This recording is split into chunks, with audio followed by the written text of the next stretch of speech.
नमस्कार, state news में आपका स्वागत है। बुलेटिन की शुरुआत करते हैं खास खबरों के साथ। राजधानी भोपाल के बरसिया में मोदी सरकार के कार्यकाल को 8 साल पूर्ण होने पर भारतीय जनता पार्टी जिला ग्रामीण द्वारा स्थानीय हाउस बरसिया में प्रेस कॉन्फ्रेंस रखी गई, जिसमें भाजपा प्रदेश प्रवक्ता पंकज चतुर्वेदी और क्षेत्र विधायक विष्णु खत्री ने सरकार के 8 वर्षों के सुशासन की उपलब्धियां गिनाई। प्रदेश प्रवक्ता पंकज चतुर्वेदी ने कहा कि केंद्र सरकार के 8 वर्ष गरीब कल्याण के सेवा सुशासन के संकल्प को पूरा करने वाले रहे। बीते 8 वर्षों से केंद्र सरकार ने बहुत ही महत्वपूर्ण योजनाएं बनाई। इस पत्रकार वार्ता का अवसर बहुत स्पष्ट है। भारतीय जनता पार्टी सरकार ने आदरणीय प्रधानमंत्री नरेंद्र मोदी जी के नेतृत्व में देश में सेवा के 8 वर्ष पूर्ण किए हैं, सुशासन के 8 वर्ष पूर्ण किए हैं, गरीब कल्याण के 8 वर्ष पूर्ण किए हैं। उस उपलक्ष्य में आज आप सब लोगों से संवाद किया गया है और हम सब जानते हैं कि सरकार का लक्ष्य बहुत स्पष्ट है कि भारत को आत्मनिर्भर बनाना, भारत के नौजवान को, भारत की माताओं बहनों को, भारत के खेत मजदूर किसान खलियान को सबल और सशक्त बनाना। और ढेर सारी योजनाओं पर सरकार काम कर रही है। वो शिक्षा के क्षेत्र की योजनाएं हो, नए मेडिकल कॉलेज खोलना हो, नए कॉलेज खोलना हो, तकनीकी शिक्षा हो, आर्थिक क्षेत्र हो, आयात निर्यात के क्षेत्र हो, आयुष्मान कार्ड की योजना हो, निःशुल्क टीकाकरण का अभियान हो, निःशुल्क अन्न वितरण का अभियान हो, सड़कों का निर्माण हो, बंदरगाहों का निर्माण हो, विदेश नीति हो, विदेश मुद्रा का विषय हो, निर्यात की बात हो, विदेशी मुद्रा का भंडार हो, सारे मोर्चों पर भारतीय जनता पार्टी की सरकार ने नरेंद्र मोदी जी के नेतृत्व में अप्रतिम सफलता के शिखर अर्जित किए हैं, नए नए सफलता के प्रतिमान स्थापित किए हैं। और आज इसीलिए पूरा देश प्रधानमंत्री नरेंद्र मोदी जी और भारतीय जनता पार्टी सरकार को लेकर आश्वस्त है कि न केवल ये सदी बल्कि आने वाले 200-300 वर्ष माँ भारती के परम वैभव और गौरव के होंगे और भारत और भारतीयता का मान सम्मान देश दुनिया में सबसे शिखर पर होगा। इसी प्रयास के साथ सरकार काम कर रही है। रविवार को विश्व पर्यावरण दिवस के मौके पर बैरसिया के रेंज चौराहे से रेस्ट हाउस तक रन फॉर नेचर यात्रा निकाली गई। यात्रा को बैरसिया एसडीएम आदित्य जैन ने हरी झंडी दिखाकर रवाना किया। यात्रा में ज़्यादा से ज़्यादा मतदान करने के संबंध में और पर्यावरण बचाने को लेकर लोगों को जागरूक किया गया। कार्यक्रम के समापन पर ग्लोबल वार्मिंग और पर्यावरण को बचाने के लेकर सभी ने पेड़ लगाने की शपथ भी दिलाई गई। इस कार्यक्रम का आयोजन मध्य प्रदेश जन अभियान परिषद और विभिन्न संगठनों द्वारा किया गया। सारे काम छोड़ दो, सबसे पहले वोट दो, सारे काम छोड़ दो, सबसे पहले वोट दो, सारे काम छोड़ दो, सबसे पहले वोट दो। आज शपथ लेते हैं दुनिया को ग्लोबल वार्मिंग से बचाने के लिए हम पर्यावरण को हरा भरा वृक्ष बनाने में अपना सहयोग देंगे।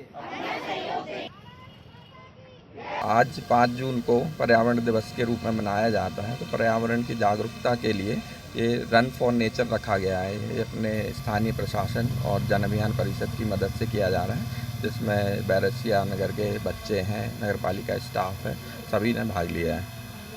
इस कार्यक्रम का उद्देश्य क्या रहता है? पर्यावरण को बचाना। जैसे हम देख रहे हैं कि धीरे धीरे ग्लोबल वार्मिंग बढ़ रही है, पर्यावरण का क्षरण हो रहा है, तो उसको बचाना, सुरक्षित रखना, यही जागरूकता के लिए किया जा रहा है। मतदान के लिए भी संदेश दिया गया। मतदान के लिए भी जो आगामी चुनाव आने वाले हैं 25 तारीख को यहाँ पे वोट डलेंगे, तो ज़्यादा से ज़्यादा यहाँ मतदान हो, इसके लिए। विश्व पर्यावरण दिवस के उपलक्ष्य में आज जितने भी हमारे नगरीय क्षेत्र के बैरसिया के बच्चे हैं उनके साथ और हमारे प्रशासक महोदय, अनुविभागीय अधिकारी जैन साहब और मैडम जो आई हैं कोकिला त्रिवेदी जी, सबके साथ हम लोग रेंज चौराहे से कुशाभाऊ ठाकरे जी की प्रतिमा तक रन कर रहे हैं। और हमारा बस उद्देश्य यही है आज का कि पर्यावरण को बचाना और मतदाता को जागरूक करना। गृह मंत्री नरोत्तम मिश्रा ने कहा कि उत्तराखंड के उत्तरकाशी में हुई बस दुर्घटना पर जताया दुख मन पीड़ा से भरा हुआ है। हमारे स्वजन तीर्थ पर थे जो घटना के शिकार हुए। 26 लोग हमारे बीच में नहीं रहे, जिससे 25 मध्य प्रदेश के थे, 2 बचे सेना के प्लेन में से। उनके पार्थिव शरीर लाए गए हैं। खुजराहो से उनके पार्थिव शरीर उनके गांव भेजे जाएंगे। 5 लाख की आर्थिक सहायता की मृतकों के लिए परिजनों को दी जाएगी। 50,000 घायल के परिजन। दुर्घटना के कारणों की जांच उत्तराखंड सरकार कर रही है। जल्द ही पता लगा लिया जाएगा। बहुत ही मार्मिक और हृदय विदारक घटना की जानकारी देने के लिए आज आपके समक्ष खड़ा हूं। मन पीड़ा से भरा हुआ है, आहत है। हमारे अपने स्वजन पन्ना जिले के तीर्थ पर थे, दुर्घटनाग्रस्त हुई बस। कुल 26 लोग उसमें हमारे बीच नहीं रहे थे, जिनमें से 25 मध्य प्रदेश के थे और एक उत्तराखंड के बस का स्टाफ। ये सभी बॉडी आ गई थी, सभी का पीएम हो चुका है। अब बाकी की औपचारिकता के बाद में लगभग 2 बजे देहरादून एयरपोर्ट से खुजराहो एयरपोर्ट के लिए सेना के एयरफोर्स के प्लेन के द्वारा वो खजुराहो आएंगे। और खजुराहो से चूंकि 4 अलग अलग स्थानकों गांव के सभी संबंधित लोग हैं, तो इन चारों गांव के लिए उनके परिजनों के साथ में इनको रवाना कर दिया जाएगा। 4 लोग घायल हैं, जिसमें से 3 मध्य प्रदेश के हैं, 1 उत्तराखंड के। माननीय मुख्यमंत्री जी घटना की जानकारी मिलते ही काफी विचलित द्रवित हो गए थे और तत्काल ही वो रात में ही उत्तराखंड पहुंच गए थे। रात में ही घायलों से मिल लिए थे, रात में ही सारी व्यवस्थाएं उन्होंने की। उनके साथ में लेबर मिनिस्टर भी, हमारे श्रम मंत्री जी भी हैं और माननीय प्रदेश अध्यक्ष जी भी अभी उत्तराखंड पहुंच रहे हैं। राजधानी भोपाल के गणेश फास्ट फूड की एक अनोखी पहल। विश्व पर्यावरण दिवस के अवसर पर प्रत्येक ग्राहक को एक पौधा भेंट कर पर्यावरण को सुरक्षित रखने और संरक्षित करने के लिए प्रोत्साहित किया गया। गणेश फास्ट फूड की भोपाल में 2 ब्रांच के, एक कोलार और एक न्यू मार्केट में है। दोनों ही ब्रांच के पौधों का वितरण किया गया, जिसमें गणेश फास्ट फूड के संचालक की बेटी के द्वारा पहल की गई। हम लोग गणेश फास्ट फूड से हैं। यहाँ पे आज हमारी 2 ब्रांच है, कोलार में और न्यू मार्केट में। एक्चुअली आज एनवायरनमेंट डे है, तो उस ओकेजन में हम लोग हमारे कस्टमर्स को जो भी 200 से अबव बिलिंग करवा रहे हैं उनको एक प्लांट फ्री दे रहे हैं, क्योंकि आज एनवायरनमेंट डे है, उस ओकेजन में हम दे रहे हैं। तो किस प्रकार से ये थॉट आया कि पर्यावरण को लेके एक अवेयरनेस आई है? The main reason is lockdown में जब हम सब लोग घर पे थे, बंद थे, तो उस वक्त नेचर से हम बहुत क्लोज हो गए थे। तो उसके बाद मेरे मन में ये ख्याल आया कि कुछ एज ए यूथ कुछ रिवॉल्यूशन लाना चाहिए, कुछ तो करना चाहिए कि एक ज़्यादा बड़े लेवल में नहीं, लेकिन जितना अपन अपने से कर सकते हैं वो करके थोड़ा सा अगर 0.01% भी अगर अपने एनवायरनमेंट के प्रति चेंज ला सकते तो करना चाहिए करके इसलिए ये थॉट आया है। तो कौन कौन से पौधे आप दे रहे हैं यहाँ कस्टमर्स को? यहाँ पे अभी 2 फ्लावरिंग प्लांट है, एक ज़ेनिया और एक पॉट मैरीगोल्ड। अभी तक कितना, आज सुबह से कितने लोगों को आपने? कम से कम नहीं तो 15 से 20 लोगों को हम दे चुके हैं। टोटल हम लोग भोपाल में 400 प्लांट डिस्ट्रीब्यूट करने वाले हैं। 300 कुछ इधर है और 100 न्यू मार्केट, हमारी दोनों ब्रांचों में डिस्ट्रीब्यूट हो रहा है। कब तक जारी रहेगा ये अभियान? रात को 11 बजे तक, जब तक प्लांट खत्म ना हो। आज ही के लिए रखा है, आगे भी रहेगा इस प्रकार की मुहिम? इस प्रकार के क्या बोलते हैं, डिस्ट्रीब्यूशन आगे भी रहेगा। कोई भी फेस्टिवल या कोई भी जिसमें हम कर सकते हैं हमारे साइड से हम ज़रूर करेंगे। ठीक है, एक बार पुनः परिचय आपका?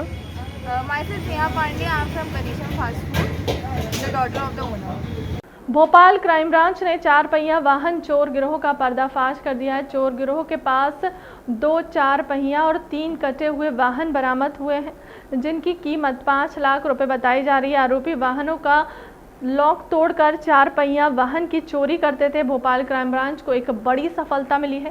क्राइम ब्रांच ने 4 पहिया वाहन चोर गिरोह का पर्दाफाश कर दिया है। चोरी गिरोह के पास से 2 4 व्हील 3 कट्टे वाहन मिले हैं। ये आरोपी भोपाल के अलग अलग थाने से चोरी करते थे। देखिए, क्राइम ब्रांच लगातार वाहन चोरों के खिलाफ कार्रवाई कर रही है, उनको पकड़कर गिरफ्तार कर जेल भेज रही है और वाहन जब्त कर रही है। भोपाल क्राइम ब्रांच को इन्फॉर्मेशन मिली थी कि कुछ गिरोह है जो 4 व्हीलर की चोरी भोपाल से करता है और देवास में जाकर उनको अलग अलग हिस्सों में काटकर कल पुर्जे अलग बेचता है और जो बाकी का जो बॉडी होती है, गेट होता है उसके और जो ऊपर का कवर होता है, बोनेट होता है, इनको अलग कबाड़ बना के बाहर बेचते हैं। तो ऐसे कबाड़ी गिरोह को हम लोगों ने पकड़ा है। इनमें 3 जो कबाड़ी हैं वो देवास के हैं, बड़ा कबाड़ का काम है इनका। 3 आरोपी जो हैं चोर वो भोपाल के हैं। इन कुल मिलाकर 6 लोग हैं जो आधा दर्जन गिरोह है, इनको पकड़ा है। इनने लगभग करीब 1 दर्जन के आसपास भोपाल से वाहन चोरी करना बताया। इसमें से 5 वाहन हम लोगों ने रिकवर किए। बाकी शेष वाहन है उनका जो हमको कल पुर्जे और कबाड़ मिले हैं उसमें हम पूछताछ की कार्रवाई कर रहे हैं। इसमें आगे जो लोग कल पुर्जे खरीदते हैं या जो कबाड़ का सामान खरीदते हैं वो क्या रिकॉर्ड मेंटेन करते हैं, किस तरह खरीदते हैं, उनके बारे में पूछताछ की जा रही। इनके कुछ बाकी साथीदार बचे हैं, उनकी हम तलाश कर रहे हैं। इनका रिमांड पर लेकर आगे कार्रवाई की जा रही है। गाड़ियाँ तो सर काफी गाड़ियाँ तो इन्होंने खुर्द-बुर्द कर दी होंगी। हाँ, आधी संख्या में गाड़ियां इनके द्वारा खुर्द-बुर्द कर दी गई है। उनके पार्ट्स हमको मिले हैं, उनकी पार्टों की तस्दीक करके उन मामलों में हम लोग कार्रवाई करेंगे।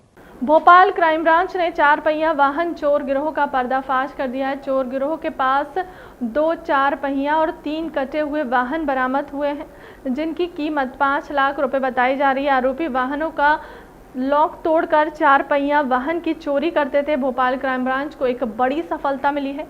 क्राइम ब्रांच ने 4 पहिया वाहन चोर गिरोह का पर्दाफाश कर दिया है। चोरी गिरोह के पास से 2 4 व्हील 3 कट्टे वाहन मिले हैं। ये आरोपी भोपाल के अलग अलग थाने से चोरी करते थे। देखिए, क्राइम ब्रांच लगातार वाहन चोरों के खिलाफ कार्रवाई कर रही है, उनको पकड़कर गिरफ्तार कर जेल भेज रही है और वाहन जब्त कर रही है। भोपाल क्राइम ब्रांच को इन्फॉर्मेशन मिली थी कि कुछ गिरोह है जो 4 व्हीलर की चोरी भोपाल से करता है और देवास में जाकर उनको अलग अलग हिस्सों में काटकर कल पुर्जे अलग बेचता है और जो बाकी का जो बॉडी होती है, गेट होता है उसके और जो ऊपर का कवर होता है, बोनेट होता है, इनको अलग कबाड़ बना के बाहर बेचते हैं। तो ऐसे कबाड़ी गिरोह को हम लोगों ने पकड़ा है। इनमें 3 जो कबाड़ी हैं वो देवास के हैं, बड़ा कबाड़ का काम है इनका। 3 आरोपी जो हैं चोर वो भोपाल के हैं। इन कुल मिलाकर 6 लोग हैं जो आधा दर्जन गिरोह है, इनको पकड़ा है। इनने लगभग करीब 1 दर्जन के आसपास भोपाल से वाहन चोरी करना बताया। इसमें से 5 वाहन हम लोगों ने रिकवर किए। बाकी शेष वाहन है उनका जो हमको कल पुर्जे और कबाड़ मिले हैं उसमें हम पूछताछ की कार्रवाई कर रहे हैं। इसमें आगे जो लोग कल पुर्जे खरीदते हैं या जो कबाड़ का सामान खरीदते हैं वो क्या रिकॉर्ड मेंटेन करते हैं, किस तरह खरीदते हैं, उनके बारे में पूछताछ की जा रही। इनके कुछ बाकी साथीदार बचे हैं, उनकी हम तलाश कर रहे हैं। इनका रिमांड पर लेकर आगे कार्रवाई की जा रही है। गाड़ियाँ तो सर काफी गाड़ियाँ तो इन्होंने खुर्द-बुर्द कर दी होंगी। हाँ, आधी संख्या में गाड़ियां इनके द्वारा खुर्द-बुर्द कर दी गई है। उनके पार्ट्स हमको मिले हैं, उनकी पार्टों की तस्दीक करके उन मामलों में हम लोग कार्रवाई करेंगे। भोपाल में एक दिन में करीब आधा दर्जन से ज्यादा वाहन चोरी होते हैं। यह पुलिस के लिए बड़ा सिरदर्द है। अब पुलिस वाहन चोरी रोकने के लिए तरह तरह के अभियान चला रही है और लोगों को बैनर पोस्टर की मदद लेकर जागरूक कर रही है। पुलिस VDP पोर्टल से वाहन चोरी की घटनाओं को रोकने की कोशिश में लगी है। पुलिस का मानना है कि इस पोर्टल से काफी हद तक वाहन चोरी होने से बचेंगे और चोरी के वाहन भी मिल जाएंगे। अधिकारियों की माने तो जो भी वाहन चोरी होगी उसकी जानकारी हम पोर्टल पर साझा की जाएगी। अगर चोरी का वाहन चेकिंग के दौरान पकड़ता है तो उसका मैसेज सीधा वाहन चोरी की जांच कर रहे विवेचक के पास जाएगा। जो वाहन चोरी होते हैं उनके लिए पुलिस के पास जो IT के संसाधन हैं, जिसमें CCTNS में जानकारी वाहन संबंधित डाली जाती है जब भी कोई FIR उसमें पंजीबद्ध होता है। उसी CCTNS के माध्यम से जो पोर्टल है व्हीकल डिटेक्शन का, उस पोर्टल में जो भी चोरी का वाहन रहता है उसमें सर्च किया जाता है। जितने भी ANPR कैमराज़ हैं जो नंबर प्लेट डिटेक्शन करते हैं, उन कैमराज़ में जब भी कोई वाहन कैप्चर होता है, अगर वो चोरी का वाहन है तो ये अलर्ट मैसेज जो है जारी होता है, जो संबंधित विवेचक और अन्य अधिकारियों के पास में पहुंचता है।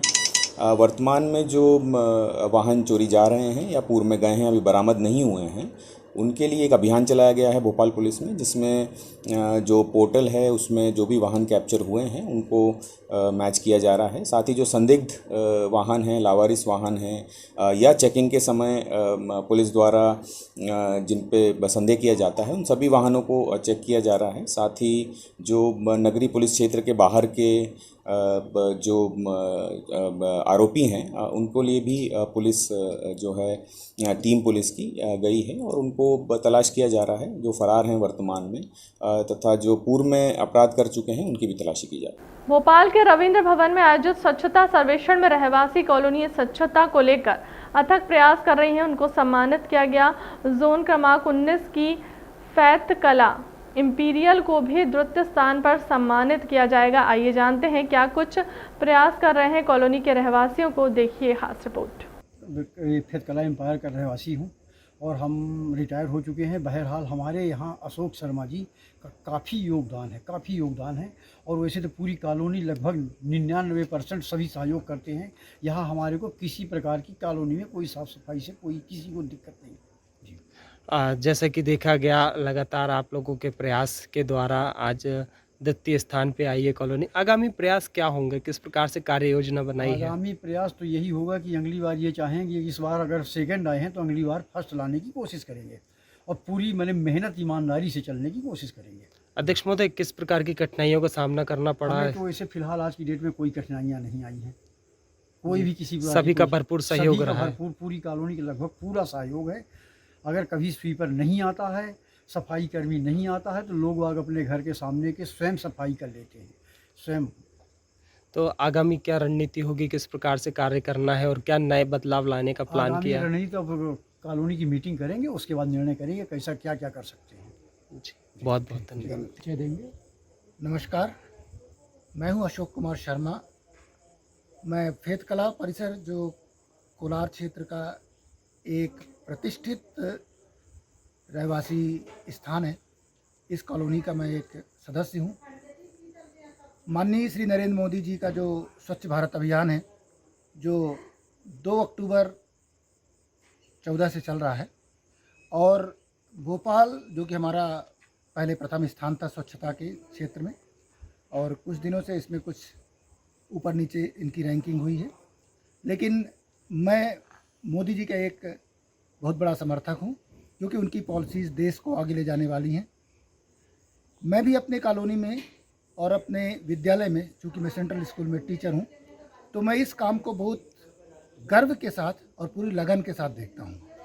जब हमें पता चला कि माननीय शिवराज जी कॉलोनियों को, रहवासी संघों को और हाट बाज़ारों को और भी स्थानों को रैंकिंग देते हैं और उसके साथ वहाँ पर कुछ नगर निगम की ओर से कार्य भी करवाते हैं, जब हमें ये जानकारी हुई कि हमारे वार्ड में हम इसे अप्लाई कर सकते हैं तो वार्ड 84 से हमने अप्लाई किया था। वार्ड नंबर 84 पे अप्लाई करने पर बहुत सी कॉलोनियों ने अपनी पोजीशन बनाने की कोशिश की, लेकिन हमारा जो ये प्रयास था, चूँकि हम इसे लगातार जब से ये कॉलोनी बनी है और जब से हम यहाँ रह रहे हैं तो हम एक एक गली, एक एक कोना, एक एक पार्क, एक एक घर और सारे नियम जो बने हुए हैं कचरे के सेग्रीगेशन के, कंपोस्ट के और कैसे हैजार्डस वेस्ट और कैसे पॉलीथीन, कैसे ये सारी चीज़ें अलग करना, इसकी ट्रेनिंग देते हैं लोगों को, जागरूकता लाते हैं उनमें और इवन कचरे वाले के साथ घूम करके लोगों से रिक्वेस्ट करते हैं कि ऐसा ऐसा करना है। हमने जगह जगह अलग अलग तरह के डस्टबिन बना रखे हैं, घरों में 2-3 तरह के डस्टबिन हैं लोगों के और यह यहाँ के लोग बड़े सहयोग प्रदान करने वाले और वो हमेशा स्वच्छता के लिए सहयोग देते हैं। किस प्रकार की कठिनाइयों का सामना भी करना पड़ा इस बड़े काम को लेके? हमने इसके लिए कोई अलग से प्रयास नहीं किया, हमने इसकी आदत बना रखी है और हम चाहते हैं कि अभी हमारे और जो लोग हैं सभी लोग ऐसा ही कंटिन्यू करें, तो न केवल हमारी कॉलोनी बल्कि इस तरह तो पूरा देश। गुना पुलिस को मिली बड़ी कामयाबी, पुलिस अधीक्षक ने पत्रकार वार्ता में किया खुलासा। अवैध हथियार 32 बोर की 2 पिस्टल सहित 76 हथियार तस्कर पुलिस गिरफ्त में पकड़े गए। आरोपी अवैध हथियार के जिले में होने वाले पंचायत चुनाव को कर रहे हैं प्रभावित। गुना पुलिस अधीक्षक पंकज श्रीवास्तव ने सुबह 10:30 बजे पुलिस कंट्रोल रूम सभागार में प्रेस वार्ता की। प्रेस वार्ता में पुलिस अधीक्षक श्रीवास्तव ने पत्रकारों को बताया कि मुझे मुखबिर से सूचना मिली थी कि आरोपी अभिषेक भार्गव बुरहानपुर से अवैध हथियार लाया है, जिसमें कुछ हथियार उसने बेचे भी गए हैं। मैंने तत्काल बंदरगढ़ थाना प्रभारी अमित अग्रवाल को अवैध हथियार सप्लायर को तुरंत धर दबोचने के आदेश दिए हैं, जिसमें शातिर अवैध हथियार तस्कर अभिषेक भार्गव 32 वर्षीय और पुत्र रमेश भार्गव निवासी सीताराम कॉलोनी गुना को बजरंगगढ़ थाना क्षेत्र के अंतर्गत सोठी गांव और रोड पर 4 जून को धर दबोचा। इसी कड़ी में अवैध हथियार तस्कर अन्य 2 आरोपियों को भी बजरंगगढ़ थाना क्षेत्र के अलग अलग जगहों से आरोपी को धर दबोचा।